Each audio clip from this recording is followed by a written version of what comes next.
Final Fantasy has long been a champion of futuristic technology.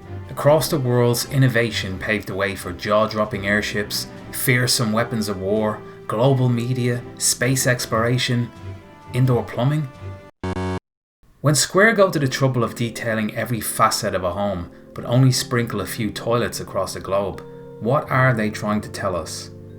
Toilets are a strange scarcity across the various Final Fantasy realms, and I know you've noticed it too.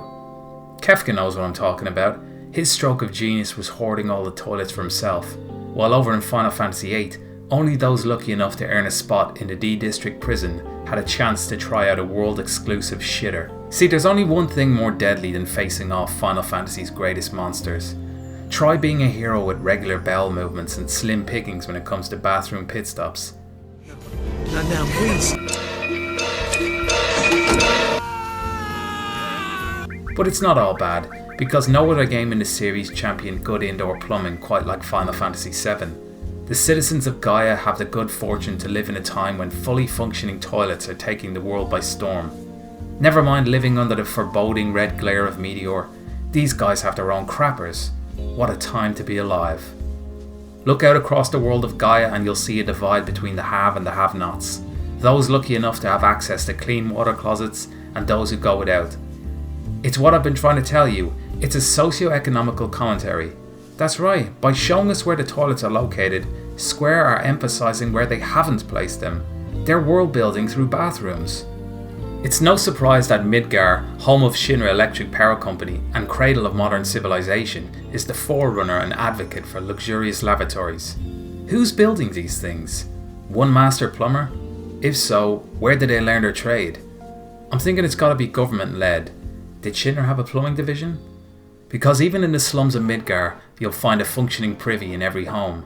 So maybe it's not just a class thing, it's an attitude, a way of life. Venture out into the rural towns such as Kalm and Nibelheim, and you'll discover large houses with glimpses of plumbing, but no way to relieve your bowels. You can wash your hands, heat up your home, but who knows how these country folk are taking care of their business. Out in the tall grass, with monsters lurking over their shoulder, doesn't sound particularly convenient. Go a little further to Rocket Town and you're greeted by a pristinely polished Kazi in each home. I'm telling you, check it out. Every single home. The level of convenience is almost overwhelming for some outsiders. Perhaps as the town grew, the derelict rocket, the monument to space-age flight, the shimmering pioneer of the skies, became a beacon of promise and ingenuity, and opened the doors to modern thinking. Meanwhile in Midgar, people are so socially conditioned to follow the laws of toilet etiquette that they'd rather burst their bladder than take a slash against a wall. Because even if they don't have a guild to their name, they're not some ragged country bumpkin who'd relieve themselves in a bucket. They have standards. Yes, there's a stark contrast across the world. Older towns clinging to their heritage, refusing to place their pixelated butts on beautifully rendered porcelain. So the tourist resorts of Gaia meet the world halfway. Costa del Sol offering adequate facilities for a modest fee. Cloud's Villa even contains one beautifully kept loo. Our blonde-haired hero's mind suitably blown by the possibilities. You know at least 90% of that 300,000 guild price tag is surely for the bathroom alone. And Cloud's all too happy to pay, because that's what kids do when they grow up and get money. They're still chasing all the things they were denied as children. Up in the land of eternal winter, Icicle Inn forces its tourists to undertake a Lord of the Rings journey just to empty their bladder. But the toilet is there, if you look for it. But no toilets are as beautifully kept as the ones you'll find in Shinra HQ. The mega corporation isn't playing games here. All employees must put ass to pot and play along. If you want in with this company, you toe the line. No more crapping in the grass, no more backwater ideals. And sure, there may be a disproportionate number of toilets for the amount of employees, but that's something to consider for the renovations. Next time you're travelling through Gaia, take a closer look at the facilities on offer. And if you happen to be spending the night in a town offering clean and convenient bathrooms, count yourself among the fortunate few.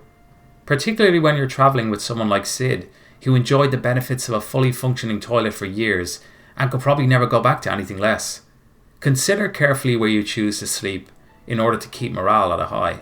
But here's one cold and terrifying fact. By the end of the game, the toilet population has taken a significant hit. With Shinra out of the picture, the future of indoor plumbing hangs in the balance.